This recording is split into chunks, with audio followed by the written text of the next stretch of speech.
My name is Frank McDonough, McDonough, and I'm a meteorologist with the Desert Research Institute. And I've been invited down here to give an informative talk on cloud seeding, what it is and what the state of Nevada has proposed for this coming winter. So the Desert Research Institute is part of the Nevada system of higher education. It was created in 1959, and they were the pioneers of cloud seeding. They have almost 5 decades of institutional research and cloud seeding operational experience. And currently, we're doing research and operations in Wyoming, Colorado, Nevada, and California. We were the first to exclusively use remotely controlled cloud seeding generators, which actually are shown to be much more efficient than cloud seeding from lower elevation spots, and we have 50 years of experience in hydrology research as well. So we have a nice combo of atmospheric scientists and hydrologists to do this work.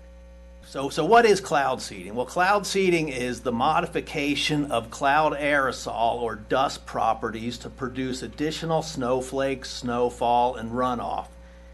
And so basically, if you look here on the left, we have a snowflake, and if you look closely at that snowflake, it has a bunch of tiny water drops frozen to it.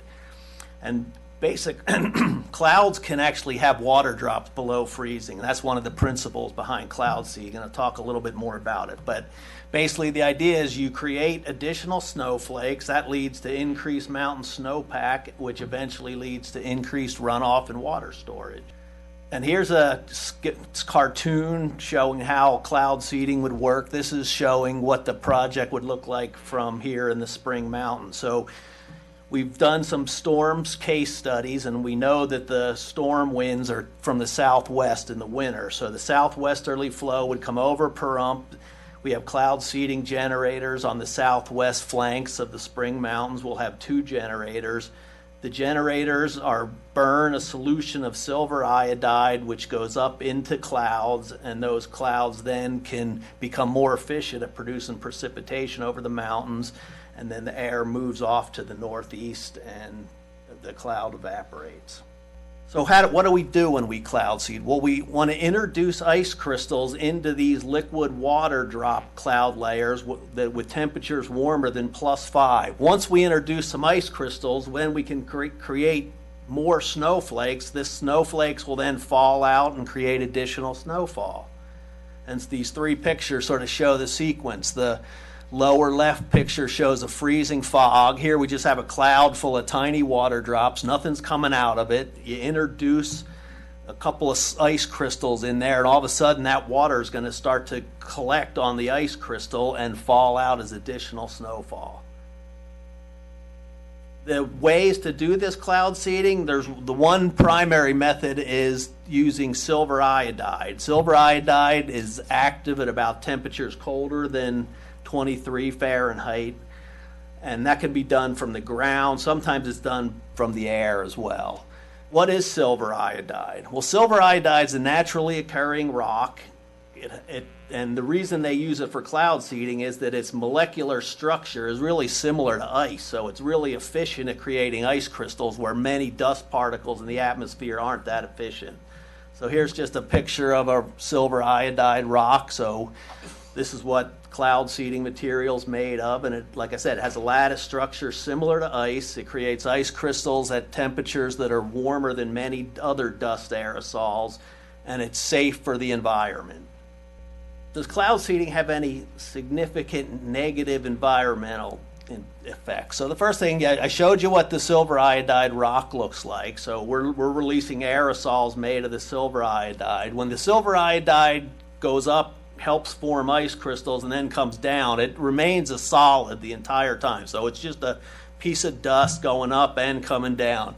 Silver iodide has no molecular charge, and that's going to be important because when plants bring minerals into their system, that they bring in charged molecules. So the fact that silver iodide doesn't have any charge means that it's not bioavailable. So it just ends up in the ecosystem, just sitting as dust. Only 1 ounce of silver iodide's released per hour by the DRI generators, and this 1 ounce is dispersed over hundreds of square miles. So we're just releasing a thin plume of dust that's actually incredibly efficient at creating ice crystals. And like I said, it's not bioavailable, so there's no interaction between the aquatic or plant communities and this silver iodide. The amounts found in seeding snow are typically on the order of 50 parts per trillion, and I tried to show how little that is. And typically, if you go out and dig out a spoonful of soil in Nevada, you're going to find about 1 part per million of silver. So the amount of silver naturally found is 1,000,000 times higher than what's being dropped into the snow. So climbing in a little more to the Spring Mountain project, since that's probably what's of interest. Well, you know, Mount Charleston's pretty high mountain down here, about 12,000 feet. Most of the water down here comes from groundwater. The groundwater recharge is shown to be primarily from snow melt and to a lesser extent from some of the monsoonal rains in the summer. The average snowpack up there, this is snow water equivalent, so up on the areas above about 8,500 feet and up, there can be on average about 25 inches of snow water equivalent. That when that melts, it percolates down into the ground, and that actually is what leads to the ground recharge.